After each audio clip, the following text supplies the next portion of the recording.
S1 saya ilmu hukum, S2 saya hukum bisnis, S3 saya dimantapkan untuk hukum keluarga. Perjanjian pranikah atau bahasa keren anak sekarang kan prenup gitu ya.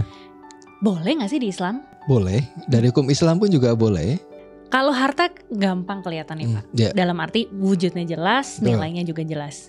Ngomongin psikis ataupun mental health, apakah sebenarnya aspek psikis ini bisa masuk ke dalam misalnya prenup? Kalau berbicara dalam prenup, selalu tuh pikirannya harta gono gini. Tapi rupanya kita bisa preventif dari awal tuh. Gua nggak mau dipoligami.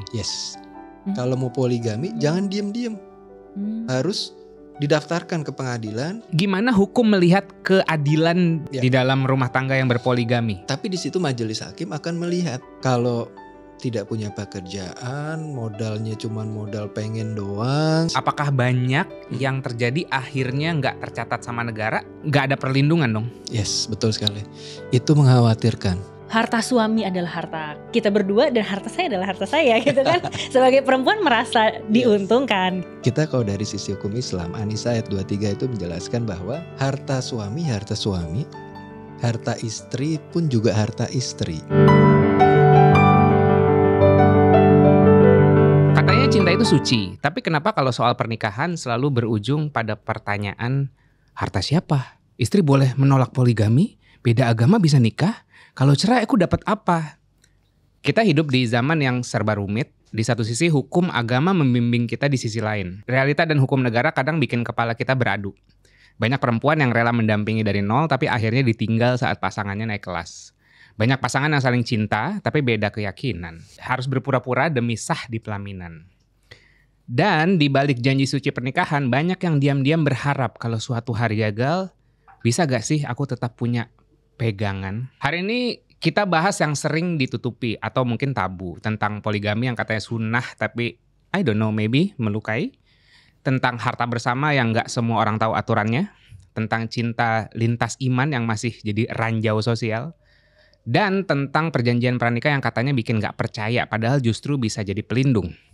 Gak semua jawaban bakal nyaman tapi mari kita berani tanya. Karena kalau kita gak ngerti hak kita, siapa yang bakal jagain kita nanti? Bersama kita hari ini ada seseorang yang gak hanya paham hukum Islam secara akademik, tapi juga praktiknya di lapangan. Dosen hukum keluarga Islam di Universitas Islam 45, Bekasi. Managing partner firma hukum MTI dan Partners, dan konsultan yang sudah menangani banyak kasus seputar keluarga. Beliau adalah Pak Muhammad Sakib Idari. Selamat datang Pak. Selamat datang. Assalamualaikum. Assalamualaikum warahmatullahi wabarakatuh. Waalaikumsalam. Ini ekspertis kali ini nggak kaleng-kaleng nih. Banget. Soalnya udah S3. Aduh, aspirasinya aja saya pengen S3 juga tapi nanti kita lihat dulu. Oke. Iya. Kamu mulai dulu sayang. Ya mungkin sedikit konteks sih Pak. Kayak S3 hukum keluarga Islam tuh hal yang baru sih. Tapi setelah aku telusuri lah penting juga ya gitu. Tapi aku pengen tahu dari Bapak kenapa ambil path ini sih? Baik, terima kasih. Sebelumnya saya ucapkan terima kasih ya sudah mengundang kita untuk hadir dalam acara podcast ini. Sebelumnya saya juga sudah melihat betapa wownya podcast ini gitu ya, sehingga saya merasa tertarik untuk ikut dan untuk kita bisa saling sharing di sini. Terkait S3 Hukum Keluarga, memang tidak semua kampus universitas itu ada. Nah ini hanya ada di UIN Bandung, kebetulan saya juga kuliah di sana. Memang lebih concern kepada terkait dengan masalah-masalah hukum keluarga. Hukum keluarga itu apa? Yaitu hukum yang mempelajari tentang bagaimana proses perkawinan, bagaimana proses perceraian, bagaimana hak gonogini dan hak asuh anak, dan banyak terkait dengan pembahasan-pembahasan di sana gitu. Terima kasih. Ya. Ini based on kayak niat pribadi mau berkontribusi atau memang ladang basah? Iya, karena melihat sekarang itu, jadi ketika saya sudah aktif di law firm, ya di law firm saya banyak menangani terkait permasalahan keluarga. Saya pun juga mengajar, itu juga ditarik untuk mengajar hukum keluarga, gitu ya. Sehingga saya melihat saya perlu upgrade diri. Karena S1 saya ilmu hukum, S2 saya hukum bisnis. Nah, S3 saya dimantapkan untuk hukum keluarga. Sehingga ada nilai-nilai hukum yang memang banyak dan saya bisa perdalam itu, gitu ya.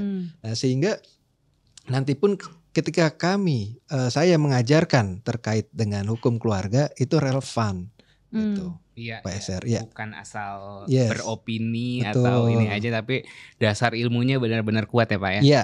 Betul. Pak, ini soalnya menarik. Iya. Kalau sebagai seorang karir coach juga nih Pak, gitu kan. Banyak orang suka datang ke saya gini. Emang bisa ya kalau saya backgroundnya A, terus kemudian saya jadi orang B atau ngambil profesi B? Karena kalau aku lihat dari Bapak kan S2-nya berarti hukum bisnis. Yes. Terus Bapak sekarang malah mengambilnya hukum keluarga.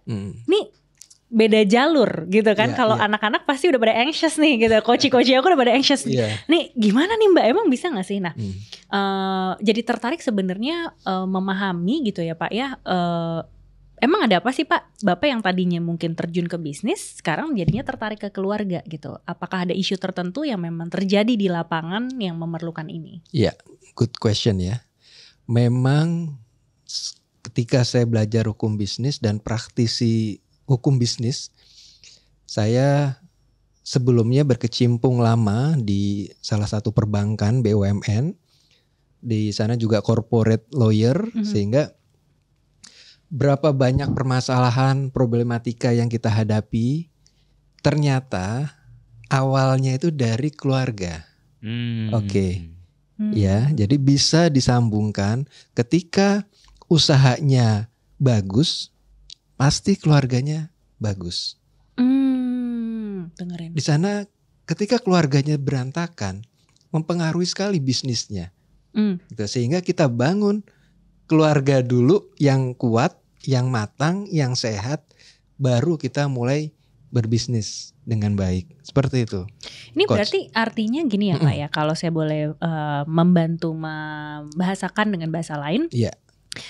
Even bisnis keluarga pun akan terpengaruh kalau keluarga kita sendiri tidak baik-baik aja atau ada masalah. Apakah begitu? Betul sekali. I see. Jangan kan bisnis keluarga. Ini aku baru aja tadi gokar ke sini, aku lihat Instagram. Jadi banyak yang bahas gini kayak bos-bos yang nggak happy. Let's say bosnya cowok.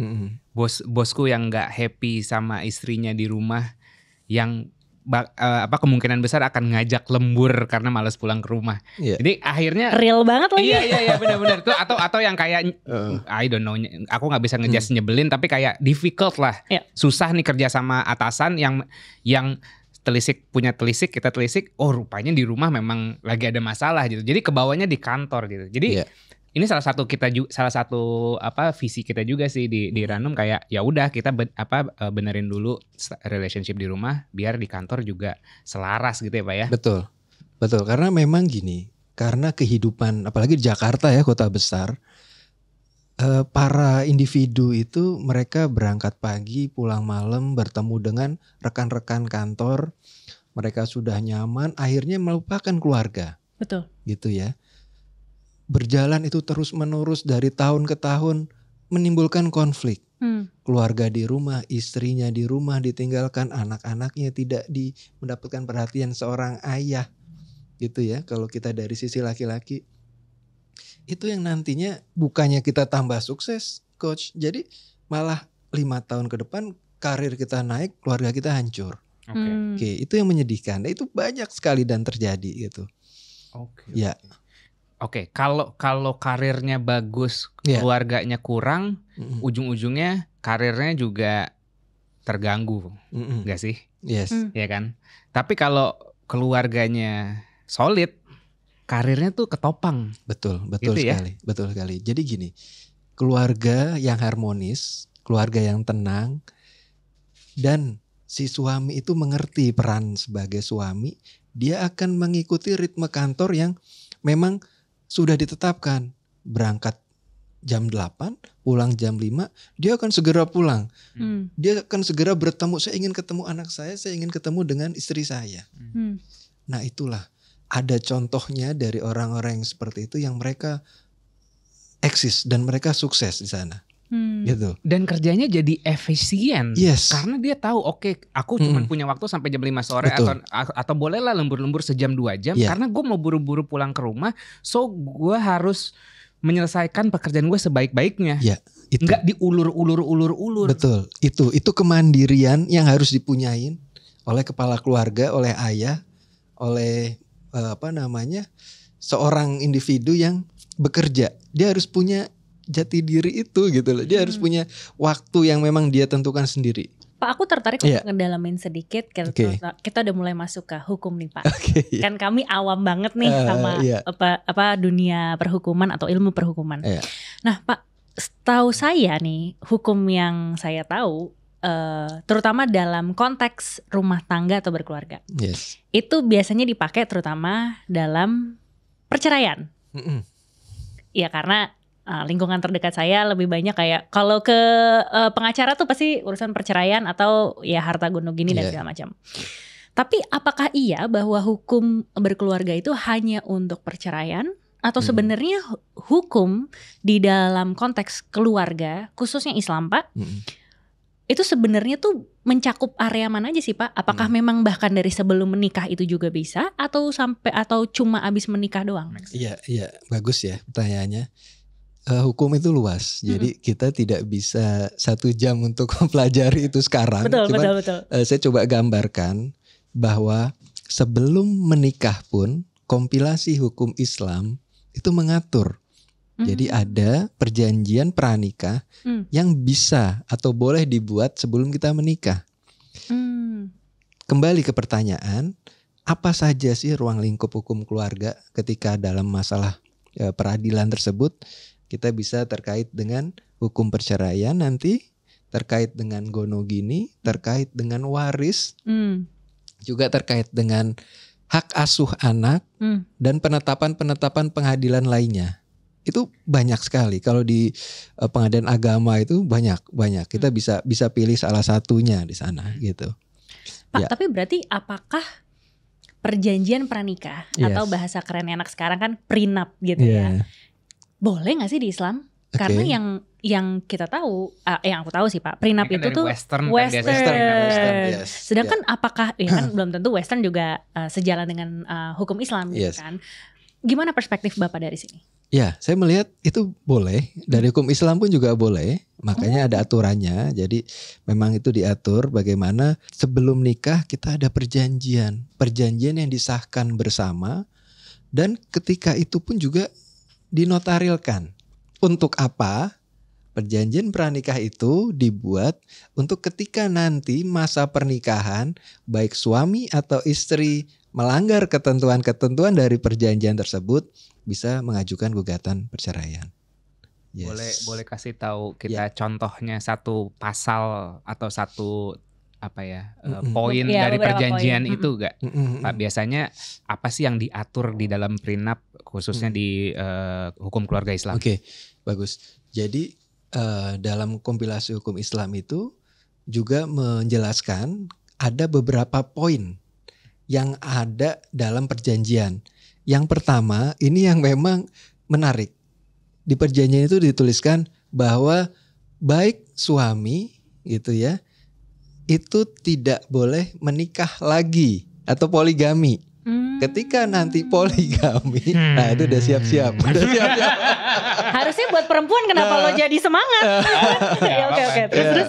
Ketika poligami itu bisa membantu untuk hakim memutus dalam persidangan tersebut bahwa tidak bisa untuk menikah lagi, gitu. Yang kedua, bisa juga dalam perjanjian tersebut dituliskan terkait harta. Oke ya, harta bawaan istri, bawaan suami itu akan jadi harta bersama atau harta masing-masing. Nah, itu juga bisa menjadi satu dalam perundingan tersebut, gitu. Oke, berarti kalau gini.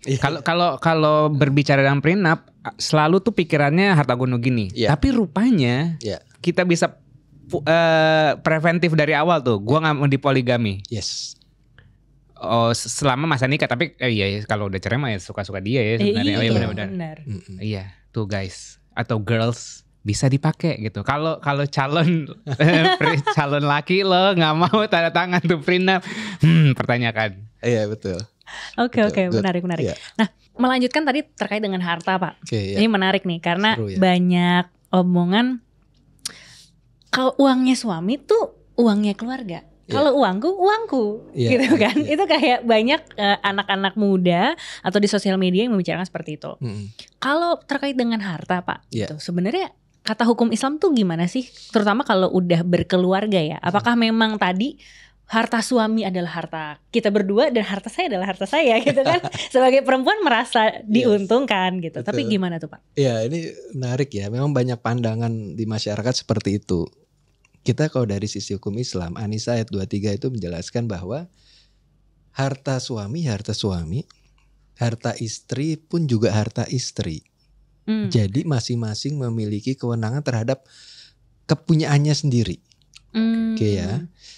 Tapi dalam Undang-Undang nomor 1 tahun 74 ya itu dijelaskan ketika nanti masa perceraian itu akan ada pembagian harta gono gini yang mengumpulkan semua harta suami, harta istri semasa pernikahan itu digabung. Ya. Jadi ini demi asas keadilan sebetulnya ya. Yang dari suami setelah pernikahan itu punya mobil, istri punya rumah, itu digabung, dijual, dibagi dua. Itu konsep dari Undang-Undang nomor 1 tahun 75 terkait dengan pembagian harta gono gini. Gitu. Ketika memang perjanjian pranikah tadi yang kita omongin sebelumnya mensyaratkan bahwa sebelumnya Pak Yasser sudah punya rumah di Bali, Coach Agnes sudah punya rumah di Jakarta. Sebelum nikah itu bisa tertuang dalam perjanjian sehingga nanti jika terjadi permasalahan itu tidak bisa untuk digabung menjadi harta gono gini. Ini loh sudah ada perjanjiannya gitu. Jadi clear ya di situ ya. Jadi secara default kalau nggak pakai perjanjian apa-apa itu adalah misalnya aku punya 1M dia punya 2M. Terus kalau cerai 3M bagi 2. Secara default. Secara default betul.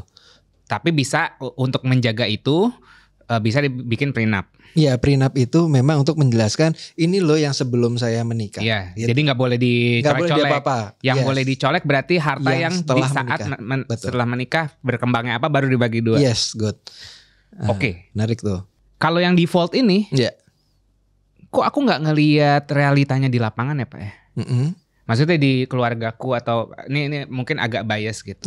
Kayaknya pengaplikasian hukum ini yang secara default dari negara kan bisa dibilang digabungin segala macam tuh kayaknya nggak teraplikasikan, nggak efektif gitu karena banyak teman-teman, tante, om, bapak, ibu yang cerai ya udah gitu ditinggal gitu aja nggak ada tuh 50-50 dan itu masalahnya di mana sih Pak? Betul, memang banyak yang nggak tahu, malah karena proses perceraian itu kan yang penting gue keluar lah, yang penting saya jauh dari dia, ya kan? Jadi pokoknya udah bodo amat, itu harta yang saya tinggalkan, yang saya dapat udah bodo amat, yang penting saya mau keluar cepat. Nah itu ada seperti itu. Jadi untuk mengantisipasi psikis dia yang terganggu, stres dia karena proses perceraian ini, sehingga itu tidak dibahas gitu. Jadi sehingga bikin oh ya sudah gitu kan. Dari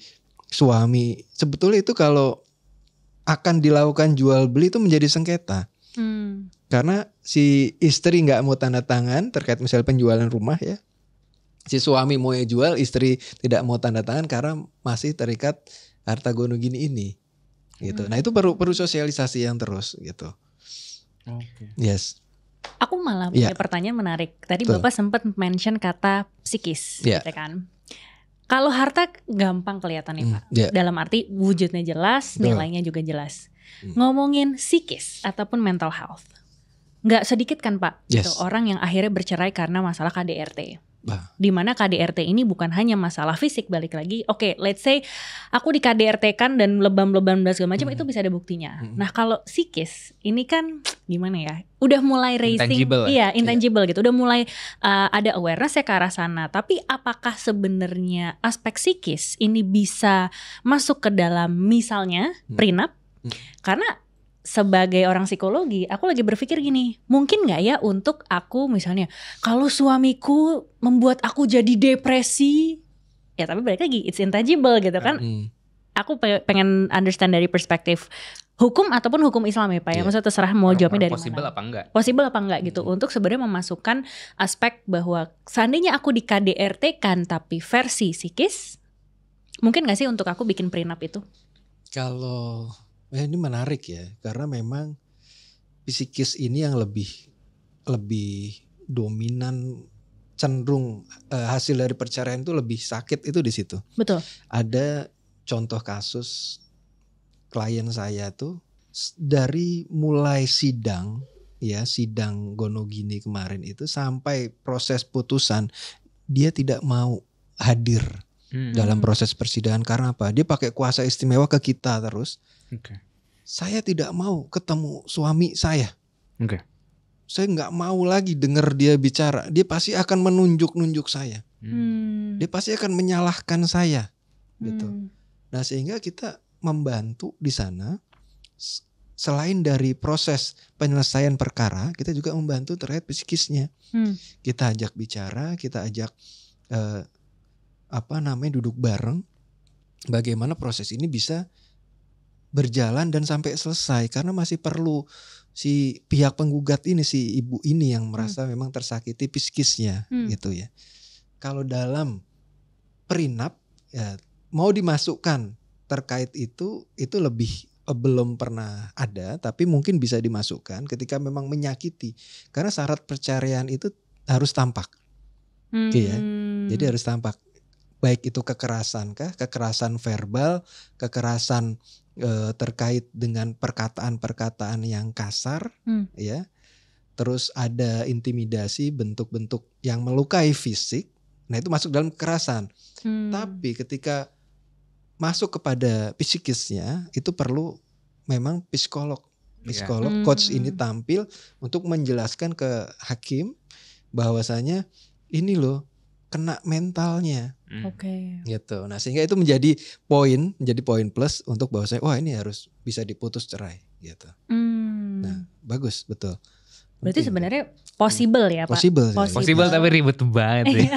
Ribet banget. Tapi seru. Iya. Banyak involve kayak psikolog, didiagnosa segala macam, terus belum nggak ada buktinya, nggak ada di CCTV gitu. Mungkin dia sebenarnya depresi gara kerjaannya bukan gara-gara gue. Bisa jadi. Wah, itu complicated banget. Ya, itu complicated, betul. Makanya sebelum nyampe sana, lu belajar dulu yang benar. Bagian ngomel-ngomel lagi. Oke, kamu kayak mau nanya? Oke, kita balik ke mungkin bisnis dan keluarga. Kan Bapak kan ekspertisnya di hukum bisnis dan hukum keluarga lah. Let's say kayak gitu. Ini kan berbisnis dengan keluarga kan sebenarnya susah-susah gampang. Bisnis sendiri kalau kita ngomongin bisnis nggak involve tuh yang namanya emotion. Ya udah, angka, performance. Keluarga is emotional bonding kan. Gitu. Nah, gimana kita bisa berbisnis dengan keluarga, entah bikin perjanjian, tapi kayak tanpa terkesan kaku atau kayak misalnya gini, aku mau berbisnis sama kakak iparku yang tertua, misalnya kakak kamu yang tertua, aku mau berbisnis. Dia udah senior sekali, lebih ekspertis dari aku ceng-ceremen lah gitu. Tapi memang ada satu kayak, Sir, kita bisnis ini yuk gitu. Nah, sebagai adik misalnya nih, Mas nggak maksud ya, tapi ini jadi analogi aja. Misalnya sebagai adik, wah gue harus dilindungi nih biar gue nggak dikadalin. Let's say kayak gitu. Tapi kan nggak enak juga nih, Mas kita bikin perjanjian yuk kalau gini gitu. Oh lu sama kakak sendiri, kayak gitu-gitu kan. Betul, nah gimana sih mendeliver this strategi atau this plan ini ke keluarga dengan baik dan tanpa menyakiti hati. Walaupun ya itu impossible tanpa menyakiti hati, tapi secara optimal lah. Ya, berdasarkan pengalaman ya. Nah, kita bicara pengalaman tuh lebih enak, lebih realistis. Usaha yang dilakukan keluarga, kalau masih belum profesional, itu mendingan gak usah. Contohnya Pak? Oke ya. Tidak perlu, karena akan membawa dampak pada masalah keluarga kita sendiri. Lebih banyak mudaratnya gitu ya. Masih bawa bahasa Arab Tuh kan lagi bahasa Islam. Biar relate. Gimana sih? Betul. Nah, jadi akan lebih banyak ketika kita dengan teman kita clash gitu, atau kita nggak sepaham, ribut-ribut is okay. Tapi dengan keluarga, kakak kita sendiri, kita jadi nggak ngomong-ngomongan berapa tahun. Keluarga, silaturahmi keluarga terputus ketika hari raya lebaran atau hari raya lain kita nggak ketemu karena masih emosi terkait utang piutang yang mungkin hanya 100-200 ribu tapi diingetin terus. Ini kan usaha kamu gimana ya. Buat akta yang profesional, saran dari saya. Buat akte yang profesional, masukkan sebagai direktur, komisarisnya, jelas kakaknya, direkturnya, ajak berunding terkait dengan putusan-putusan perusahaan. Itu akan lebih baik, harus jelas di awal gitu ya, daripada tadi kan disampaikan kalau wah nggak enak nih ya, nggak enak saya adik ngasih perjanjian ke kakak, itu jangan. Lebih baik di awal, Kak, kalau mau bareng bisnis kita MOU, kesepakatan di awal untuk kedepannya yang lebih baik Kak gitu. Dan usahakan kita terbuka, ada masalah apapun kita sharing. Nah itu yang terpenting. Jadi agar tidak timbul permasalahan. Karena menurut penelitian perusahaan-perusahaan yang di Indonesia, perusahaan-perusahaan besar, 85% itu perusahaan keluarga. 85% perusahaan keluarga. Entah itu suami istri, kakak beradik, itu usaha-usaha pun juga seperti itu. Seperti klien saya baru-baru ini, salah satu perusahaan holding, dia punya 5 anak perusahaan, hanya diganti-ganti saja. Direkturnya suaminya, terus anaknya, iparnya, itu ada 5 Kalau bisnis nggak apa-apa ya Pak ya? Bisnis asal apa-apa. jangan pemerintahan ya Pak. Agak beda nih. Oke. Lanjut Pak. Emang Pak dia bagian joker biasa. Kalau pemerintahan kayak sudah tampak ya. Anak dan keluarga semua iya, ya. Benar. Cut. Profesional kan. Semoga profesional. Iya. Gitu Pak Yasser. Oke. Bagus. Ini fakta menarik sih. 85% bisnis besar di Indonesia adalah bisnis keluarga. Betul. Berarti selain ada aspirasi Pak Sakip memang ingin menciptakan keluarga yang baik sehingga bisnis yang baik, marketnya juga besar ya Pak ya. Betul. banyak ya. 85% loh. Benar. Gitu.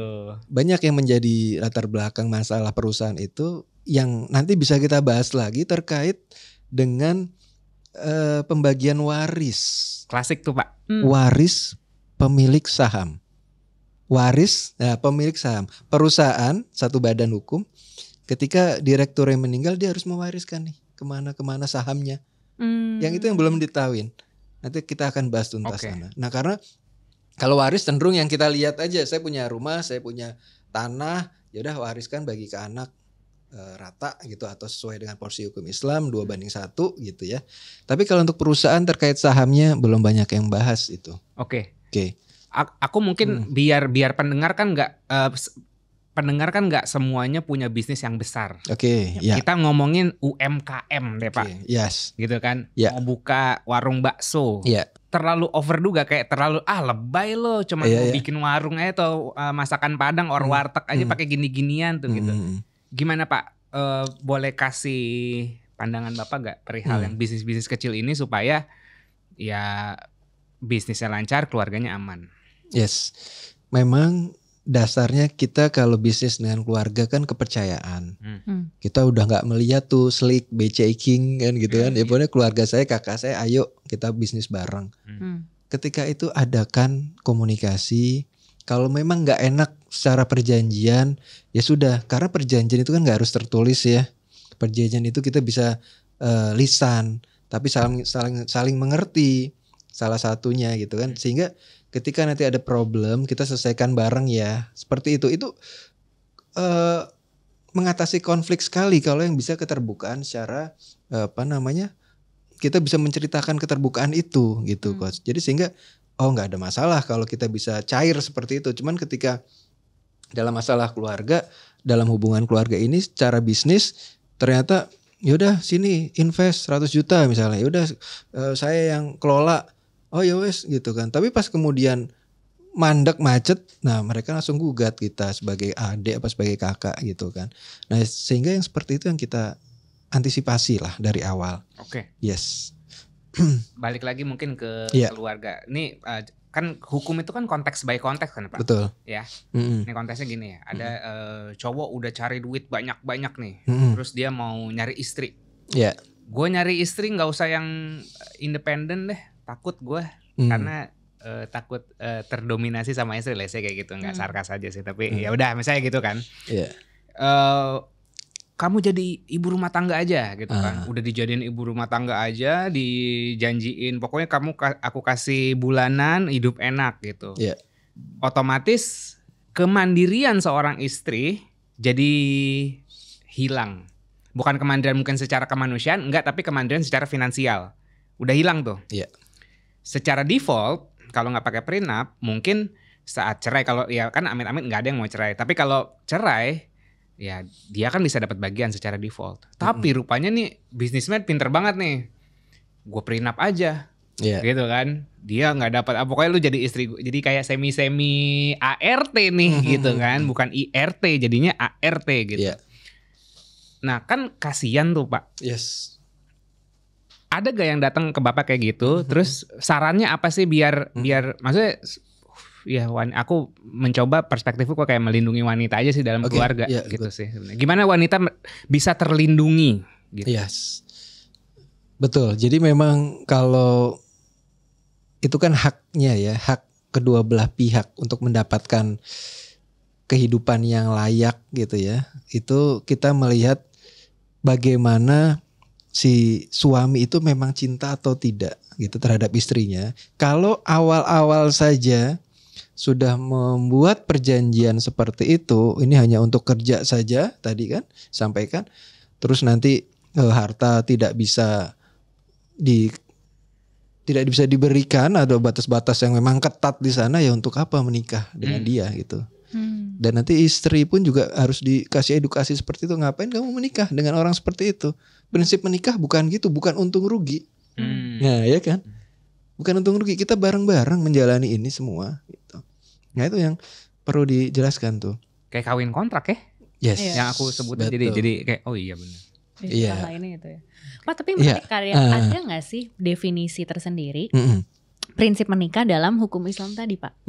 Maksudnya bukan hanya dari agama, tetapi dari perspektif khusus hukum gitu. Jadi prinsip menikah itu apa? Karena tadi Bapak sempat mention, ya apakah mencintai apa enggak gitu kan? Apakah mencintai itu bisa diukur nggak sih misalnya dalam hukum gitu kan?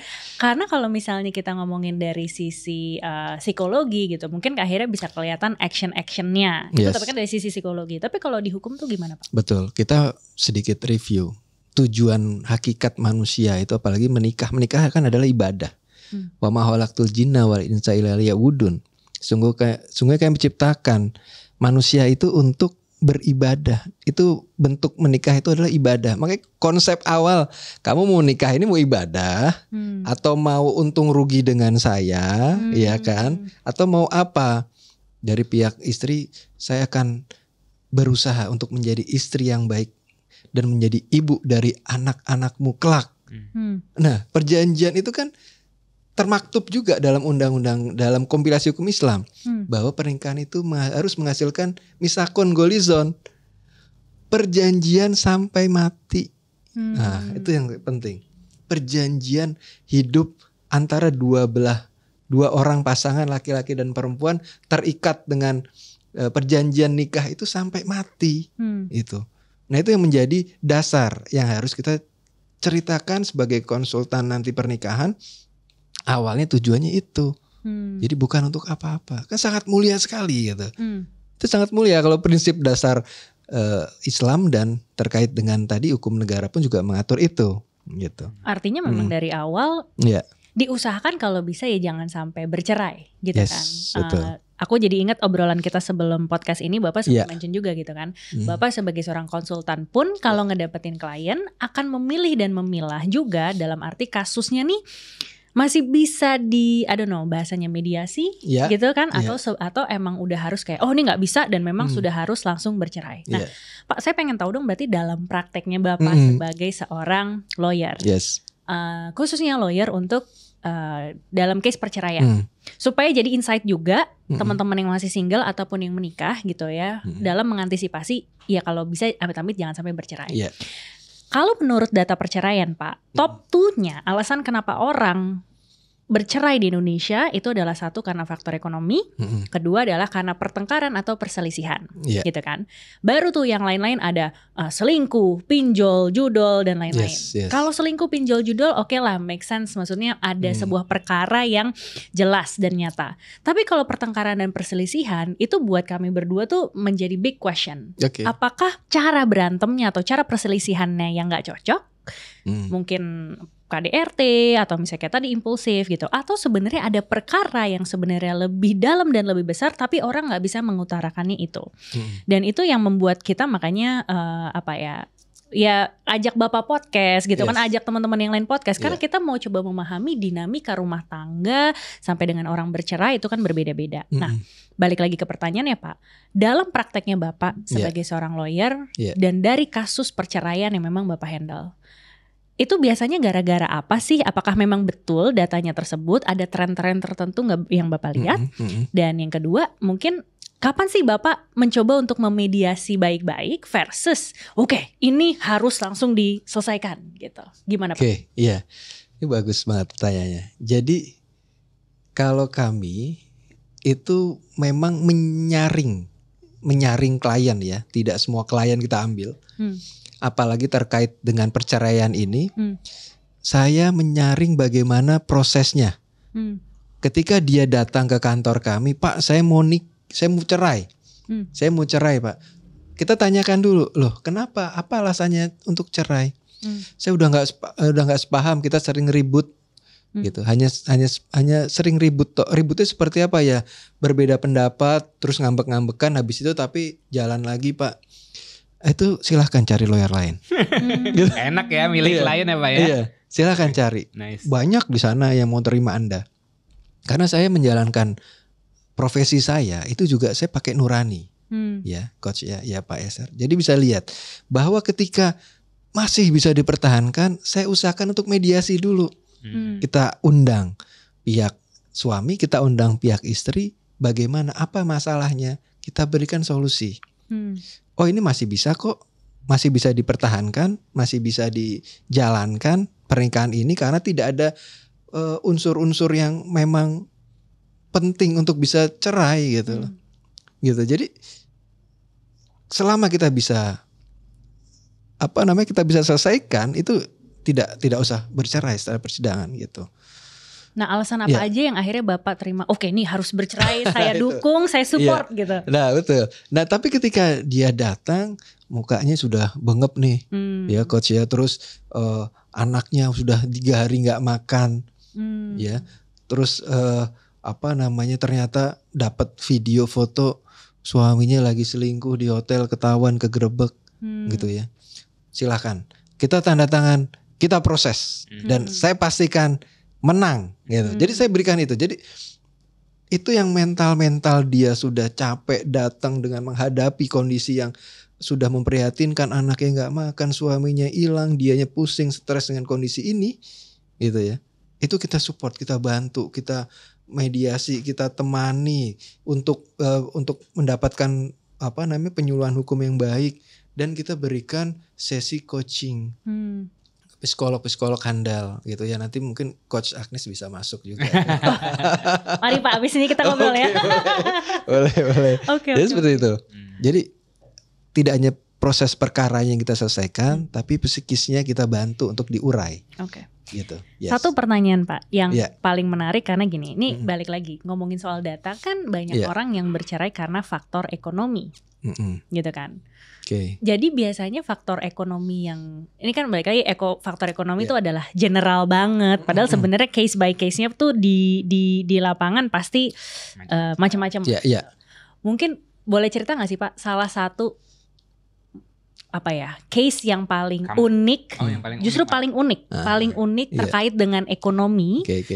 Itu tuh gimana sih Pak? Kenapa akhirnya bisa bercerai? Dua deh Pak, common dan unik Pak, biar orang juga merasa relate. Common, tapi ada yang unik. Gitu ya.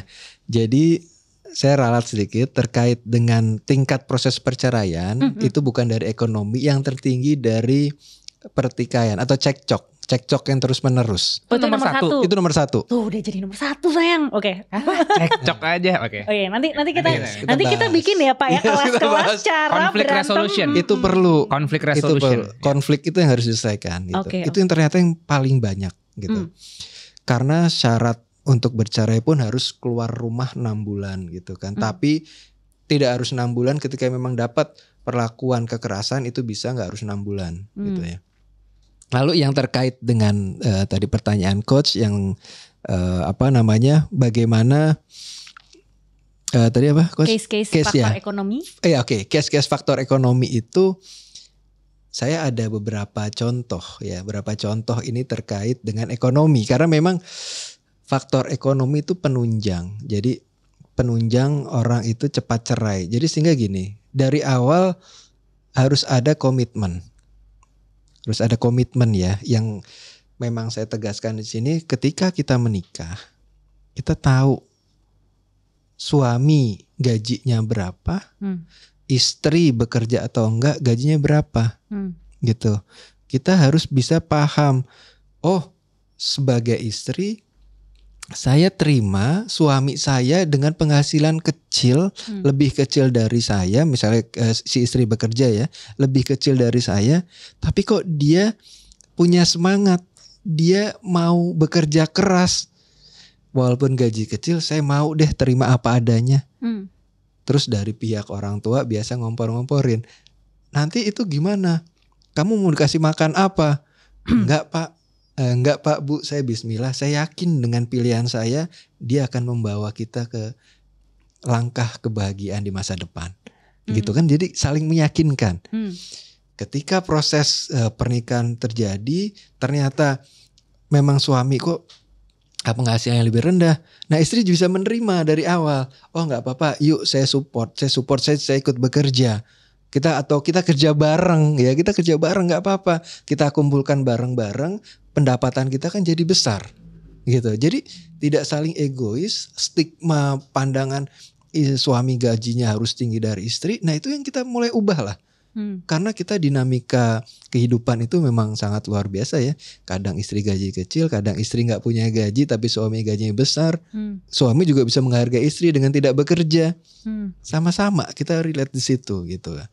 Nah itulah makanya perlunya komunikasi sama orang tua juga. Orang tua kita terkait dengan bagaimana pendapatan dari si suami atau istri tersebut gitu. Ya. Ngomong-ngomong gaji cowok lebih kecil, kayak Bapak punya cerita yang sama saya ya Pak ya.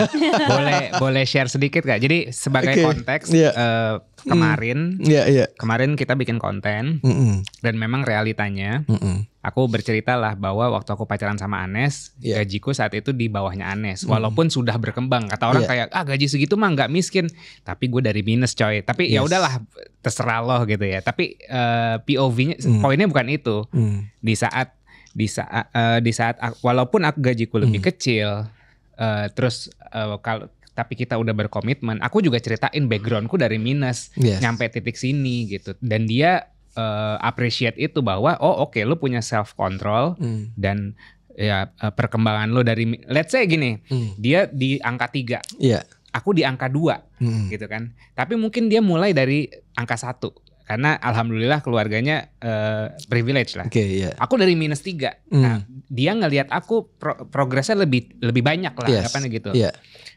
alhamdulillah dia ngelihat itu kan ya, gitu. Dan akhirnya ya udah setelah kita saling support satu sama lain, akhirnya ya udah berkali-kali lipat lah anggapannya gajiku. Terus kita udah akhirnya bikin perusahaan sendiri dan segala macam. Banyak yang terinspirasi. Aku nggak mau orang ngelihat ini jadi ekstrim. Aku doang, enggak. Ini bapak nih punya law firm pun seperti itu. Boleh cerita gak Pak? Waduh, ini jadi cerita masa lalu nih. Biar jadi inspirasi, Pak. Oke. Saya kebetulan menikah dengan istri saya ini. Istri saya punya tiga bersaudara. Yang lebih menariknya, kakak istri saya itu sudah punya suami yang levelnya tinggi, sudah menjadi CEO lah. Oke, jauh gitu loh. Ketika itu saya masuk, saya dikenalkan dengan membawa kartu pekerja saya yang masih kontrak. Gitu, masih kontrak. Saya diundang di salah satu hotel. Jadi undangnya pun juga hotel gitu. Saya pun juga jiper gitu loh. Waduh, ini saya masih seperti ini. Cuman dari keluarga yang mereka kakaknya sudah memiliki pasangan yang ini ya, sudah mapan, sedangkan saya apa gitu. Itu menarik. Teman kata istri saya, ya udah nggak apa-apa, bismillah, niat kamu seperti apa terhadap saya. Nah itulah istri saya itu seperti itu. Ya udah, saya akan maju, saya ketemu orang tua kamu. Jadi saya langsung ketemu orang tua, baru saya melanjutkan prosesi itu. Biar ketaker. Berapa Pak waktu itu gajinya Pak? Saya gaji awal 1,7. 1,7. Berani ngelamar anak orang. Yes, 1.700.000. Tahun berapa tuh Pak? Tahun 2010. 2010. UMR lah. UMR itu di bawah UMR. Di bawah UMR. Itu di bawah UMR. Di bawah UMR. Kalau boleh tahu ibu waktu itu berapa Pak? Kalau istri saya itu sekitar 5,5. Di perusahaan asing. Di perbankan asing. Itu jauh sekali ya. Iya. Jauh sekali, sehingga fasilitas-fasilitas ibu itu mengcover fasilitas saya gitu. Jadi kayak misalnya kesehatan, kalau apa jadi ngambilnya dari ibu ketika itu. Yes, gitu ya. Ketika itu saya maju, akhirnya melihat kondisi saya yang serius, dengan apa adanya saya bawa dan saya ceritakan, akhirnya disetujuin. Alhamdulillah. Nah, akhirnya seperti itu. Jadi memang itu gambaran untuk rekan-rekan yang takut mau menikah karena memang gajinya belum besar. Nah itu jangan takut. Nanti ada kok rezeki di depan itu akan datang kepada kita. Nah kalau boleh share sedikit dari Bapak, titik baliknya nih Pak, ada gak sih titik balik? Karena kan kayaknya momen-momen rezeki nikah. Momen-momen rezeki nikah, benar. Ini kita jadi bahas pribadi saya. Bukan hukum lagi ya. Iya, benar. Momen itu setelah saya menikah, kan pekerjaan itu kan selektif ya. Diangkat jadi pegawai. Dari cakupan wilayah kantor kerja saya, ada kurang lebih beberapa cabang yang diangkat menjadi pegawai tetap hanya 1 orang, yaitu saya. Hasil seleksi itu ya. Lalu cepat naiknya. Pada suatu titik saya diangkat sebagai manajer, yang lain masih pada posisi staff. Itu jadi saya melihat bahwa ini adalah doa dari istri saya, doa dari keluarga saya untuk bisa tampil memenuhi janji saya dulu loh. Saya akan penuhi kebutuhan anak bapak gitu ya, kebutuhan istri saya sekarang dengan baik dan terus meningkat, betul. Sehingga istri saya tidak usah bekerja dan saya yang bekerja gitu. Akhirnya sempat kesampaian ya Pak bahwa ibu akhirnya nggak kerja full time lagi. Itu setelah nikah berapa lama tuh Pak? Iya, itu sekitar nggak lama kok, langsung kurang lebih 2 tahun 3 tahun setelah itu. Meroket. Eksponensial gitu ya anak zaman sekarang. Itulah makanya. Semoga menjadi inspirasi. Yes, bener rezeki orang nikah. So it's possible, maksudnya jangan nganggap kita ekstrim, karena sebenarnya orang-orang yang kayak Bapak deh, kayak Bapak mungkin nggak keluar-keluar di sosial media. Betul. Aku memberanikan diri untuk berkoar-koar karena sedih ngelihatnya fenomena cowok nih harus gajinya lebih tinggi tuh, ada nggak nikah cewek. Jadi kemarin kita ada event workshop tentang relationship yang datang semuanya cewek. Padahal ini nggak dibatasin cewek cowok. Terus pada nanya ke aku, Mas cowok-cowoknya pada kemana? Aduh saya juga nggak tahu gimana ya. Pada ya mungkin mereka tertekan sama si jargon cari duit yang banyak nanti cewek ngikut, itu jargon yang menurutku udah outdated. Iya, outdated deh, udah kuno sih gitu. Ya mungkin yang bisa aku propose ke teman-teman, tumbuh bareng gitu. Jangan malu tumbuh bareng sama istri sama pasangan sih gitu. Banyak cewek-cewek yang mau nemenin, beneran banyak banget. Di kita aja di ranum.co.id di tempat kita itu cewek-cewek ngomong kayak kita nggak apa-apa loh gitu untuk tumbuh bareng atau dia gaji lebih tinggi. Yang penting kelihatan nggak malas aja gitu. Gitu. Dan emang udah ada usahanya. Dan gitu dia punya kelihatan. visi, nggak malas segala macam. Cewek-cewek malah yang cerdas-cerdas. Yang menurut aku ngeliat mereka cerdas sekali secara emosional dan even rasional pun. Ya kayak gitu, mereka terbuka sama laki-laki yang kayak gitu. Tapi kenapa pria-pria masih mengadopsi mindset itu gitu? Ya ada sih beberapa memang case-case yang memang works kayak gitu. Tapi realitanya yang aku lihat di lapangan kayaknya udah perlu di-update sih mindset itu. Iya, hopefully ini bisa jadi inspirasi juga ya buat teman-teman. Selain kita ada abang kita aja, abang kita yang udah lebih senior duluan gitu, dan ternyata ceritanya ya mirip-mirip. Ketika memang niatnya baik, sama-sama saling mendukung gitu kan. Ibu juga akhirnya mendoakan bapak, akhirnya ya tadi bisa jadi eksponensial ataupun meroket itu. Good. Apa mungkin kegantengan bapak melampaui gajinya saat itu, Bu? Enggak ya? Oke. Kayaknya next time kita boleh nih, kalau dari perspektif ibu ya kan, soalnya kita belum tahu nih. Oke. Menarik. Ngomongin hal yang mungkin kita ngomongin hal yang mungkin sedikit sensitif sih. Gitu ya. Tapi kita ngomongin dari sisi ilmu hukum. Yes. Oke. Tadi kan aku bilang kayak bapak bilang kayak, oh ya bisa nih dibikin prenup, gua nggak mau lo poligami. Oke, aman, case close. Yeah. Tapi kalau prenupnya rupanya kayak, oke, gua bolehin suami gua poligami. Terus terbukalah segala kemungkinan itu dong. Kayak oke, akhirnya poligami, istri 2, istri 3. Misalnya oke, bolehnya sampai 4, let's say kayak gitu. Terus di tengah-tengah gimana hukum melihat keadilan di dalam itu, di dalam rumah tangga yang berpoligami? Oke, baik. Ini menarik. Kita kembali ke hukum keluarga ya. Siap. Oke. Kalau dalam Al-Quran itu boleh berpoligami, ya, nikahilah 2, 3 atau 4.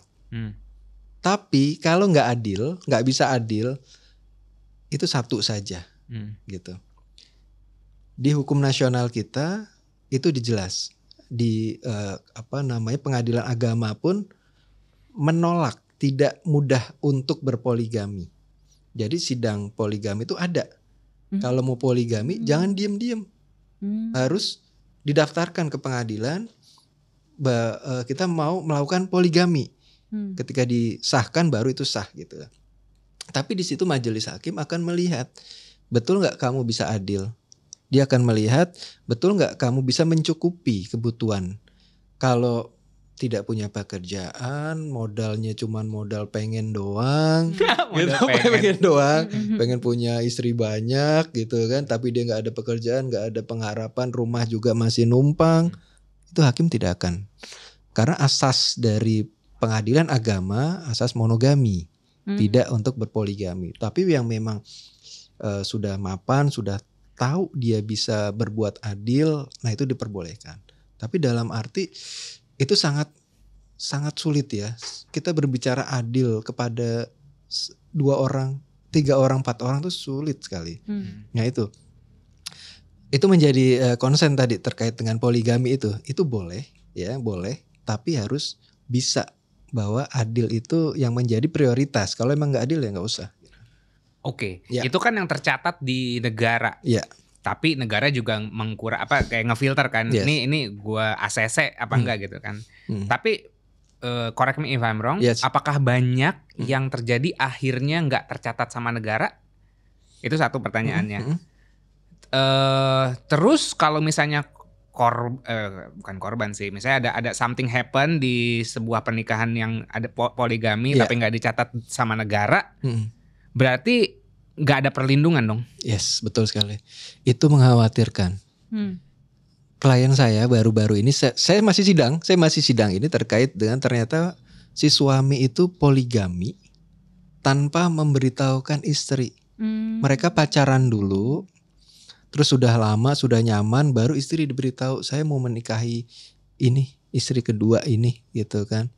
Saya mau menikahi dia dalam kondisi istrinya shock, baru tahu dia sudah punya anak 3.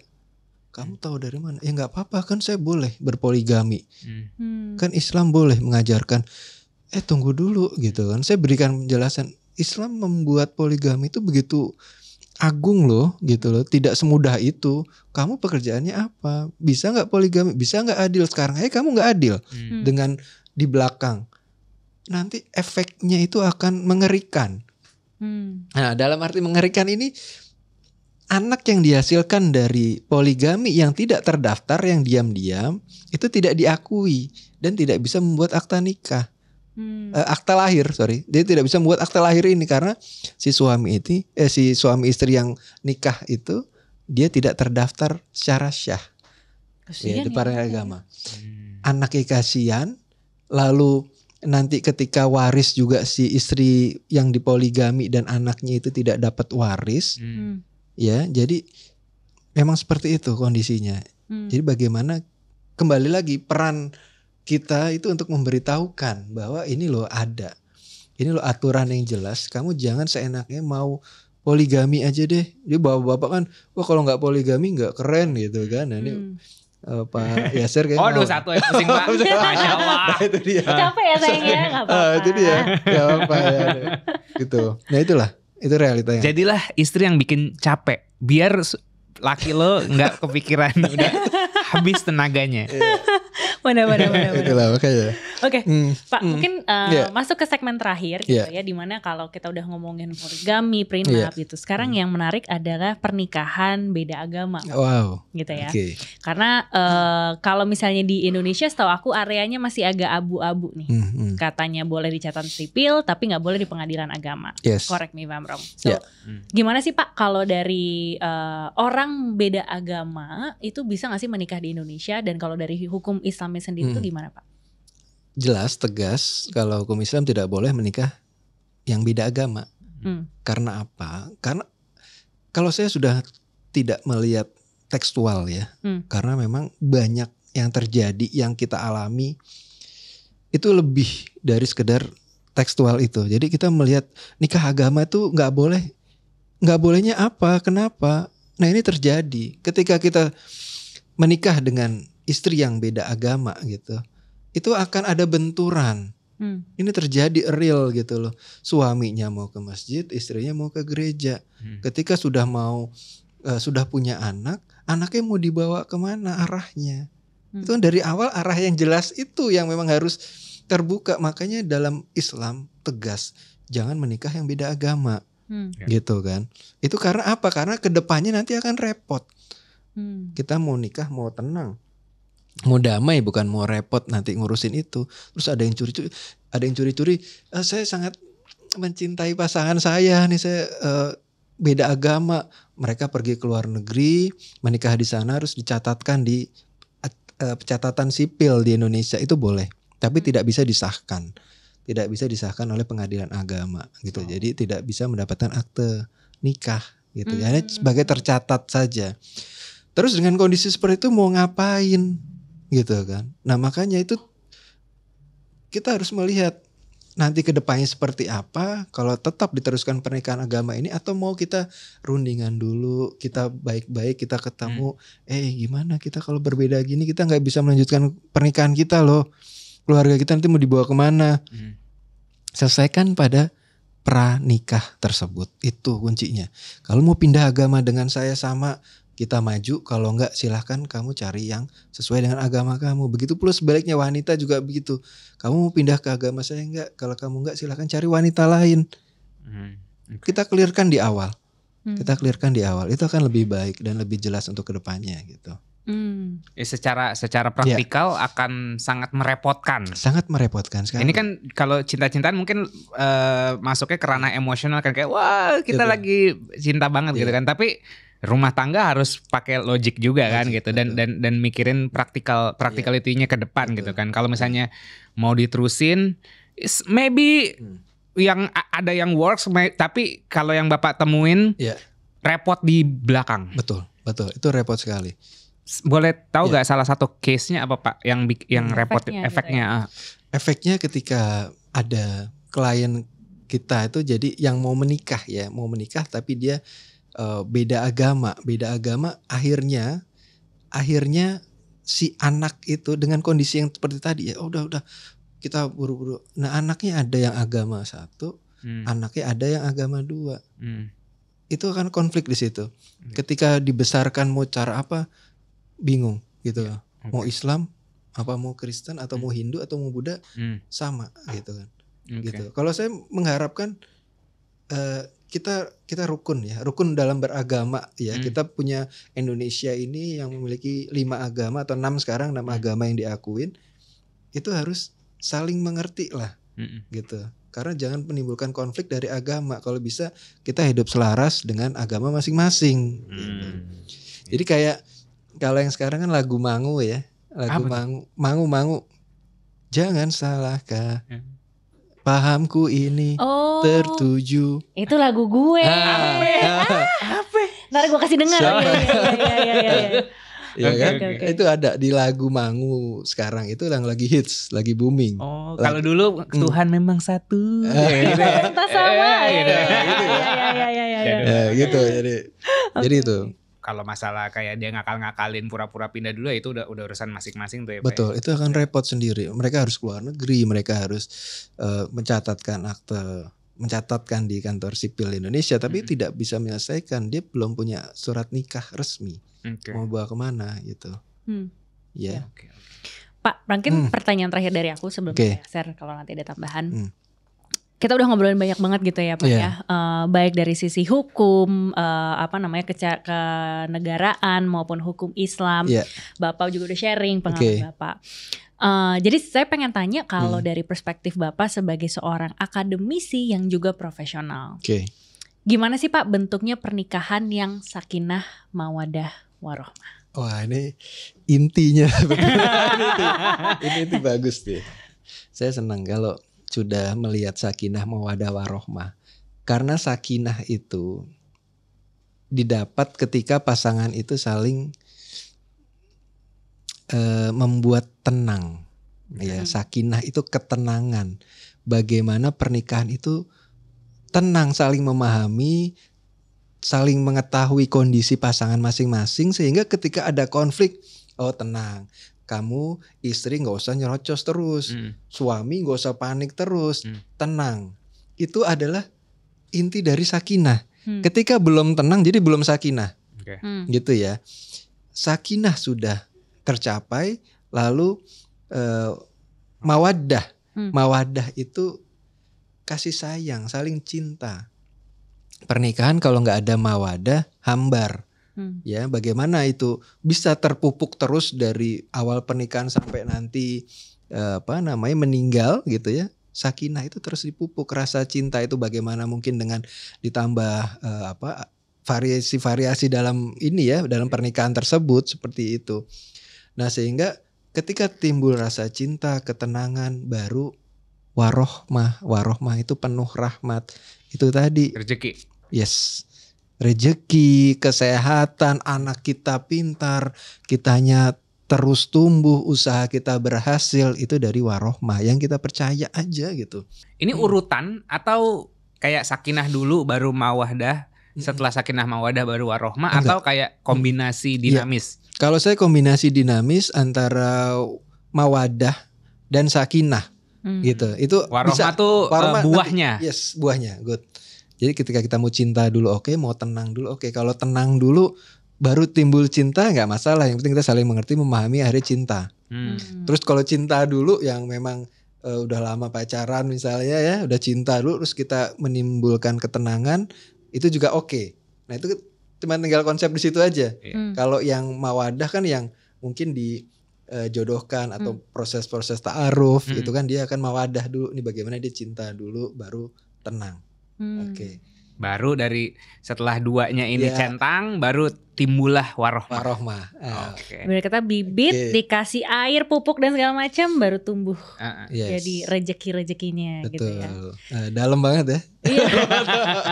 Biar dapat perspektif baru nih buat kita yang masih menuju perjalanan. Ke pernikahan yang nanti nambah terus. Oke, dari kamu udah lagi sayang? Udah sih Pak. Mungkin kalau teman-teman yang butuh bantuan atau penasaran mau menggali lagi lebih dalam Bapak secara personal atau law firmnya Bapak, boleh dikasih tahu? Oke. Mungkin boleh ke hukumku.com ya, itu hukumku.com ya. Hukumku.com itu adalah channel web saya ya, atau kalau mau IG atau Facebook itu bisa di nama saya Muhammad Sakib Idari, di search di Google, nanti kalian juga bisa banyak menemukan gitu artikel-artikel ya. Siap. Silakan. Asal jangan datang ke Bapak, aduh saya cekcok, nggak bakal diterima. Iya, benar. Lo belajar dulu makanya. Nanti kalau cekcok, nah bisa ke Ranum dulu. Betul. Nanti kan kolaborasi kita, biar siap nih dari semateng sebelum menikah sampai dengan ya kalau emang udah harus berpisah ya sudah, mau gimana? Betul, berpisah yang baik-baik ya. Betul. Demikian, semoga teman-teman bisa dapat insight baru baik tentang hukum ataupun hukum Islam gitu ya, tentang bagaimana relationship itu juga bisa di-influence secara baik kok gitu. Jadi jangan berpikir bahwa hukum tuh hanya menghukum yang jelek-jelek atau misalnya kayak udah harus berceraian, enggak, tapi sebenarnya itu menjaga. Makanya kita bikin sesi hari ini buat teman-teman juga jadi tahu, dan kalaupun kamu nanti butuh bantuan-bantuan lain, feel free untuk reach Pak Sakib maupun kami gitu. Entah terserah dari mana, yang penting lu tumbuh dulu gitu. Tumbuh kembang yang baik, jadi tenang dulu, punya rasa cinta dulu supaya bisa membagikan satu sama lain, dan tadi warohmah atau rezekinya datang dengan sebagai buah gitu ya. Baik, kalau gitu aku Anes dan Yashar kita pamit undur diri dulu. Sampai ketemu di Sapio Pato berikutnya. Bye-bye. Bye-bye. Terima kasih.